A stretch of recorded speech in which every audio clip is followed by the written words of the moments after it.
Predikat sebagai pulau terindah kedua yang diraih Bali merupakan prestasi yang membanggakan. Menurut akademisi Universitas Udayana, Gusti Agung Oke Mahagangge, di balik penghargaan tersebut ada beban berat yang harus dipikul Bali untuk tetap menjadi destinasi wisata dengan kekuatan adat, budaya, serta agamanya.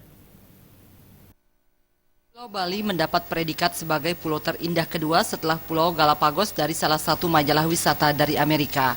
Menurut akademisi Universitas Udayana dari Fakultas Pariwisata Gusti Agung Oke Mahagangge, predikat ini membuktikan masyarakat internasional masih menaruh kepercayaan kepada Bali sebagai destinasi wisata. Predikat pulau terindah sekiranya dapat dijadikan momentum bagi masyarakat Bali untuk terus menjaga keamanan, kenyamanan, serta menjaga keramah tamahan masyarakat kepada pelancong. Pariwisata Bali ini kan sebenarnya kita tidak usah terlalu melihat hal yang sangat tinggi begitu, ya. Apakah visi misinya itu penting, tapi yang penting adalah memulai dari diri sendiri.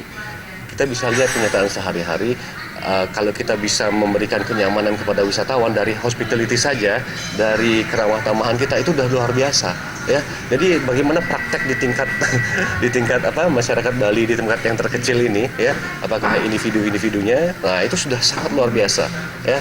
Berbagai predikat yang diraih Bali sejatinya juga diikuti perilaku yang menjaga adat dan budaya Bali serta komitmen semua komponen masyarakat di Bali termasuk pemerintah dan para pemimpinnya untuk menjaga alam dan lingkungan Bali ini tetap indah. Suparyana dan Bayudi, Bali TV.